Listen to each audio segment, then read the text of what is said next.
Greetings all. So let's talk about a problem you can have with certain Game Boy Advance games. If you don't know, some Game Boy Advance games have a battery in them. They have various types of functions.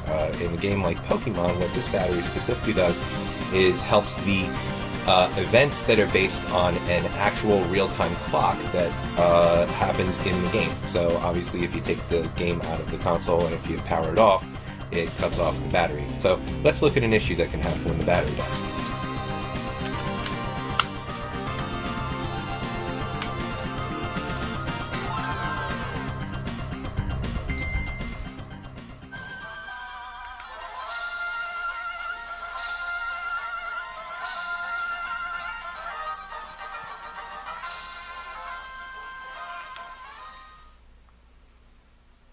So, as you can see, it says the internal battery has run dry. The game can be played. However, clock-based events will no longer occur. So, if you really want to get that original old-school experience you got when you first played Pokemon Sapphire back in the day, then you're going to need to fix that because you're not going to get all the clock-based events that happen in the game because the cartridge is detecting that the battery is not supplying enough voltage. However, we can fix that, and it's pretty easy to do. So, as you can see, I have a couple of tools pulled out here. Most of them are pretty basic, and they're most likely things that if you're interested in this kind of stuff, it's worth to just pick up anyway. You're going to need it for all kinds of different projects that you're going to do. But at the bare basics, this is what you're going to need to do this. You have your game, obviously. Now, the screw that's in here is not a normal Phillips head. It's actually what's called a tri-wing. So it has 3 little spades in it instead of 4, which is what you usually have in a Phillips head. So you're going to also need a tri-wing screwdriver. It's sometimes called Nintendo screwdriver. Not the security hex bit thing that's associated with other cartridges, so don't get it confused. This is specifically a tri-wing. It's for like Nintendo Wii controllers and a couple different controllers that they make. Anyway, if you search one on Amazon, pretty useful to have one of these. You're going to also need, or well, don't really need this, but it is very useful to have, some nice solder wick. This is going to help you get some of the solder off the board because we are going to have to desolder the battery. You're going to need some flux so that you can really, it helps melt that old solder off and really helps you get nice clean connections on the new one. And of course, you're going to want some good solder for this too. I use 60/40 tin lead solder. Some people use silver bearing. I tend to avoid that kind of stuff. And I like something that has a rosin core in it because that basically is just going to add flux to the board as you're actually using the solder. So this is some nice multi-core stuff. I think it was about $30 or so. Definitely worth it. Personally, I like to get something that's a little bit of a thinner gauge. If you like something a little thicker for working on coarser stuff, you can get that, but I do some fine pitch things, so I like to get something on the thinner side. Isopropyl alcohol to clean up the board once we're done, and of course, a soldering iron. So any soldering iron will really do. A lot of times people get nervous when they hear soldering and they immediately think there's no way I can do that. Well, honestly, if you have even very basic experience with a soldering iron, this is a pretty good project to do. Don't do it with, you know, a prized game that you really, really want to play, but there are quite a bit of games out here to do, and quite honestly, it's a good skill to learn because these types of batteries are in lots of different games from this era, cartridge-based games. And there's a whole bunch of different devices out there that have these tabbed batteries in there. It would help you to have a skill like this if you're into tinkering with this kind of stuff. Okay, so let's crack this cartridge open. Pretty easy to do. You obviously are going to take out the screw. And make sure you keep that someplace safe because you really want to have it when you close it back up. And there is a little trick with the Game Boy Advance cartridges. The faceplate won't just pull straight off.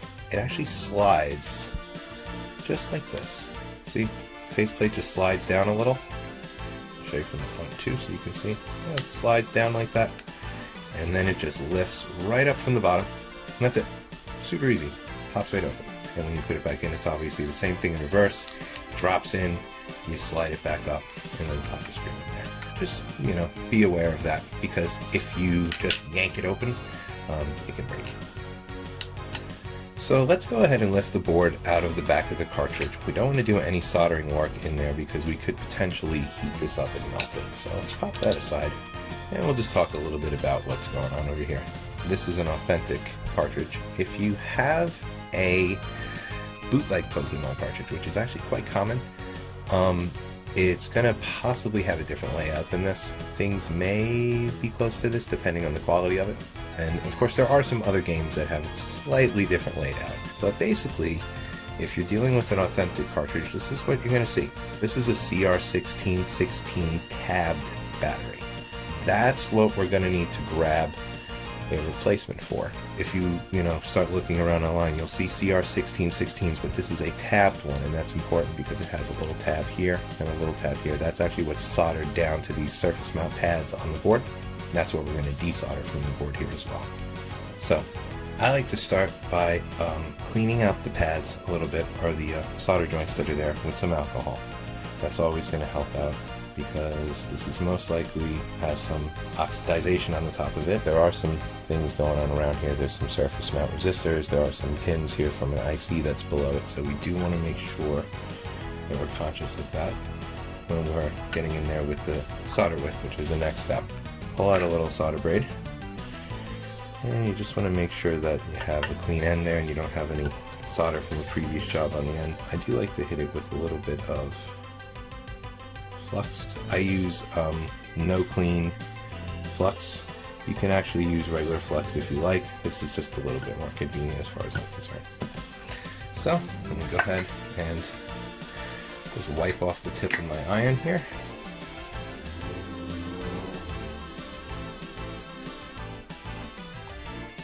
There we go. So as you can see, the braid's really pulling the solder up, and then the key here is you want to move the braid with the tip of the iron. If you pull the tip of the iron away and then go to pull the braid can actually resolder down to the board and you can yank a pad off, so that's no good. I'm going to go ahead and snip off some of this wick here that has already soaked up all the solder it can take. Get that pad a little bit more.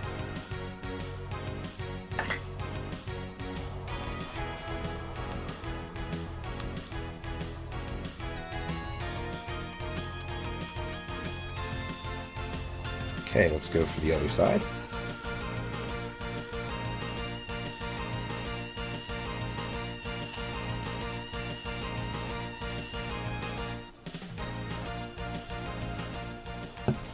Can't ever really have too much flux. Yeah, so the main thing I'm going to have to just keep an eye out for is this little surface mount guy right there. So with that in mind, let's introduce the iron and the wick.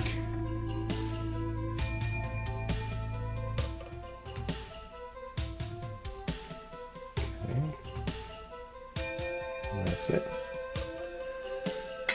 And now with all that excess solder lifted away, it should be pretty easy to grab this guy off the board. I'm going to use just a metal spudger here and just pop it right under the battery, in between the battery and the IC, just to give me something that gives me a little bit of leverage. And I'm going to go ahead and introduce the iron to the board and put some pressure. Over this side, do the same thing. As you can see, the battery is lifting off. And voila!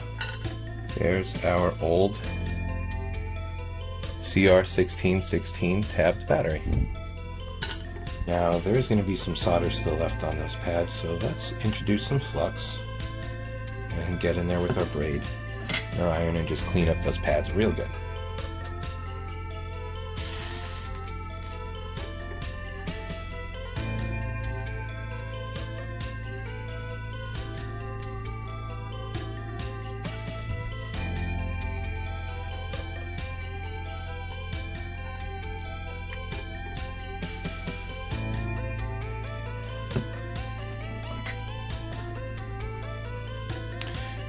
Again, being mindful of the resistors on the board.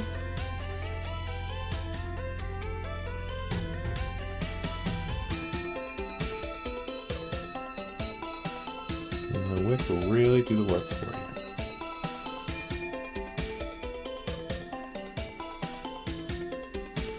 Cool. Okay. Let's clean those up with some alcohol.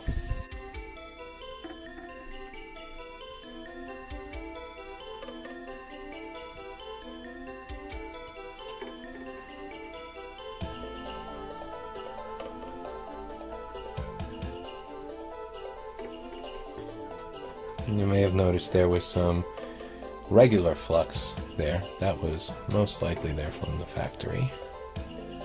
Because again, I'm using no clean flux. And if you use regular flux, again, that's no problem. But as you can see, I used quite a bit of flux.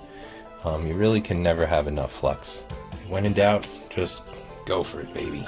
So now that we have our battery out, all we need is a new one. A CR1616 tabbed battery is the correct size. You may be able to use one that's slightly bigger. The main thing is that it's a 3-volt battery, but if you want to replace it with the exact same one, you need a CR1616 tabbed.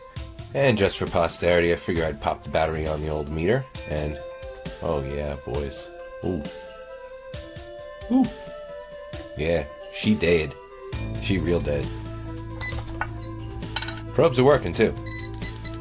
So let's go ahead and prep this board for the battery to get installed. Gonna start by cleaning the pads with some alcohol.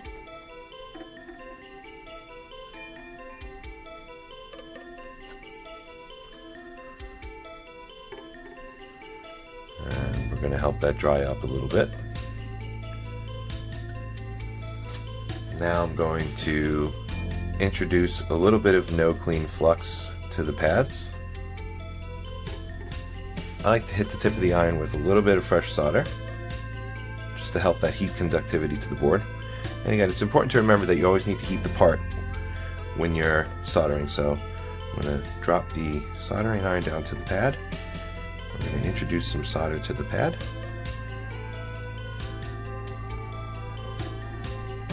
And I'm going to remove the iron. Okay, so that's looking good. Wipe the tip of the iron. Introduce a little solder. And again, if you have the space to do it, it's always a good idea to do that because it'll really help the iron conduct heat into the part that you're touching. Let's go ahead and introduce some solder. And pull the iron away. And those are 2 well-tinned prepped pads. So now I'm going to take the battery and I'm going to check the fit. Sometimes with these boards that have the battery bridged over the little IC here, you need to bend the pins a little bit on your replacement battery. I opted for some nice Panasonic batteries. So you always want to make sure you check out the positive and negative and just confirm. So this tab here is the positive and this is the negative. You want to make sure you don't hook it up in reverse. So on this board, you can see it's actually labeled on the board, positive and negative. So let's size it up.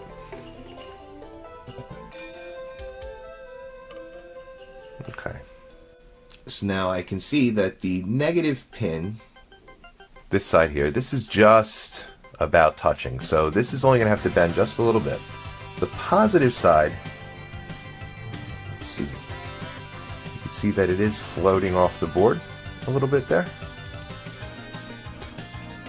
right? So we will need to bend that a little bit. That's really no problem. If you have a set of needle nose pliers laying around, or even some tweezers, you can do this real easy. Honestly, even doing it by hand is not really that difficult. So basically, we just need the negative pin here to be slightly lower, and we need the positive pin to be somewhat lower. Let's call it a millimeter. So I'll start with bending the negative pin. I'm just going to grab it here and pull it down just a little bit and keep it flat like that. And let's go ahead and check for fit. Yep, that feels good. And so now we're going to do the same thing with the other side. The main thing we want to keep in mind here is that we are bridging over this chip, so we want to make sure we don't touch any of those pins there. So with the way the battery fits in this case, it's not going to be an issue. I don't really come that close to the pins, but depending on the battery you're using, you might. So just be mindful of that while you're working, especially if you're bending the longer side here. The way I'm going to do this positive pin is I'm going to kind of try to match what is going on with this negative pin here. Let's start by bending the pin down.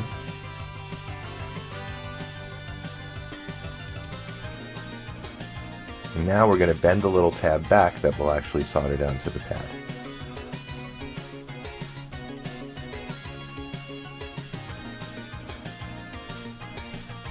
Just like that.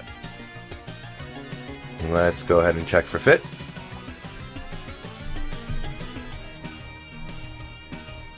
That's looking really good.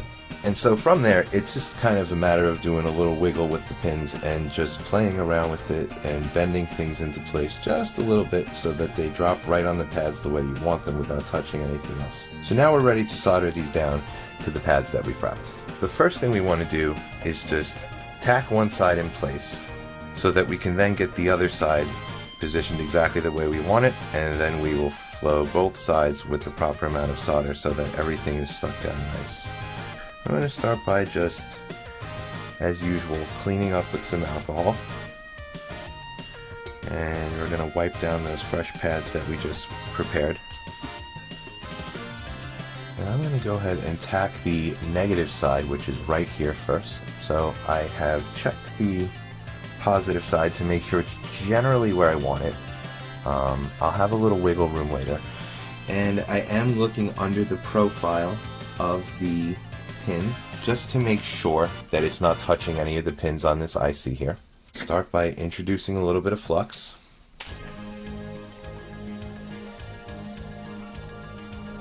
And we're just going to tack this down by heating the leg of the battery against the solder that's on the board. And go ahead and release.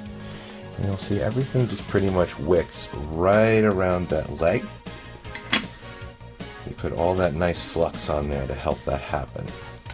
So as you can see, the negative terminal is pinned down for the moment. Now we can work on the positive side. So as you can see, it's a little bit out of alignment, but that's okay because, like I said, we're going to have a little wiggle room there, and that's not really going to be a problem as long as we've pinned this down properly. And I'm going to check the clearance once again. And as you can see, we have great clearance there, so we're not going to have to worry about any bridging happening. So let's go ahead and clean with a little alcohol. Introduce a little bit of no clean flux. And this time I'm going to use my left hand to just kind of push the pin exactly where I want it. Just like that. And we're going to do the exact same thing, making sure that we heat the leg of the battery and the pad.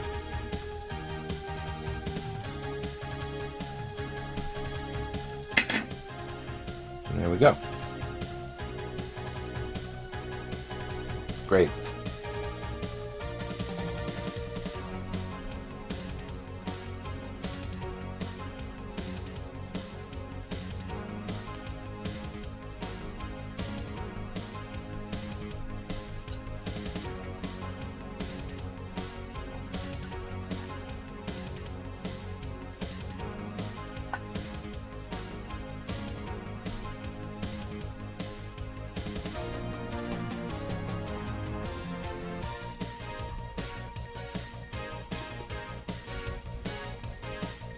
So let's go ahead and clean those pads up.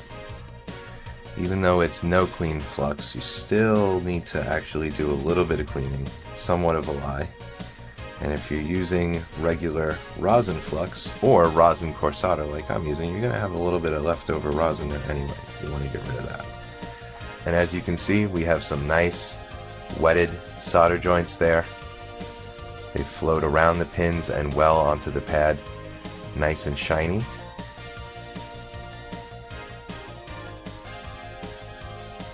Everything's looking good. Those are solder joints that will last for years to come.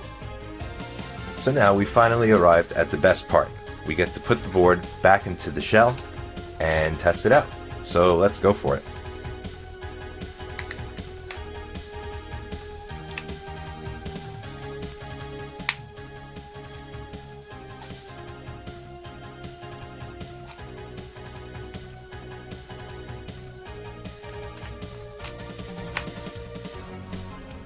Okay, moment of truth.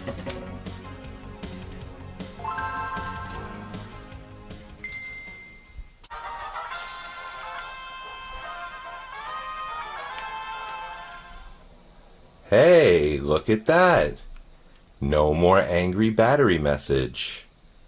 Let's pop into Alex's save file. I'm not sure who Alex is, but he's got all 8 badges and 103 Pokemon in his Pokédex.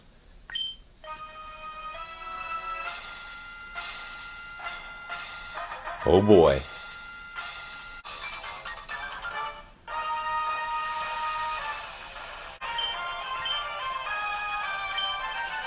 Oh no, you have all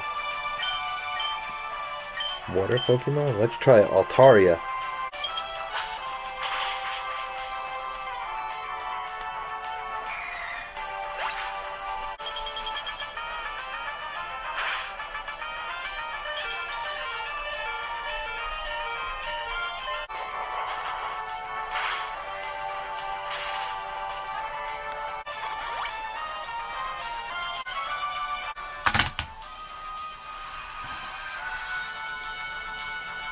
Alright, so I couldn't defeat the water Pokemon boss with all the water Pokemon team, but we were able to defeat our problem with the battery.